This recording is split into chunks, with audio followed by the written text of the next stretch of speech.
বন্ধুরা, একটা মজার দৃশ্য দেখো। ভিডিওটা প্রথম থেকে শেষ পর্যন্ত দেখবে কিন্তু। দেখো, লালু আর কুসুম কোথায় ঘুমোচ্ছে। ওর বাবা নাক ডাকছে, সে তো কিছুই টের পাচ্ছে না, সে নাক ডেকে ঘুমিয়ে যাচ্ছে। তোমরা তো শুনতেই পাচ্ছ নাক ডাকা আওয়াজ। এই যে কুসুম আবার একটু লাইট জ্বালিয়েছি তাই একটু তাকিয়ে দেখছে। আর লালু তো ঘুমে অচেতন, কুসুমও ঘুমে অচেতন ছিল।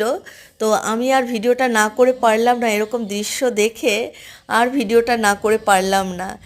কথা হচ্ছে, আমি একটু কম্বলটা সরিয়েছি, ও কম্বলের ওপর ঘুমোচ্ছিল। কম্বলটা একটু সরিয়ে আমি গায়ে দিয়েছিলাম, তাই ওর ঘুমে ঘাটতি পড়েছে, ওর ঘুমের ডিস্টার্ব হয়েছে। সেই জন্য উনি উঠে গিয়ে ওর বাবার পায়ের ফাঁকে গিয়ে এইভাবে শুয়েছে। আর উনি যখন শুয়েছে, ছেলে আর বাদ যাবে কেন?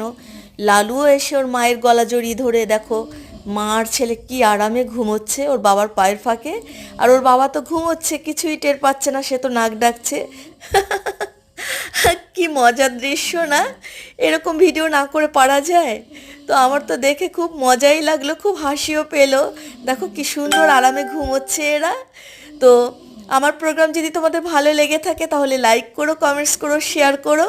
আর নিত্য নতুন প্রোগ্রাম পেতে গেলে আমার চ্যানেলটা একটু সাবস্ক্রাইব করে দিও। ভালো থেকো।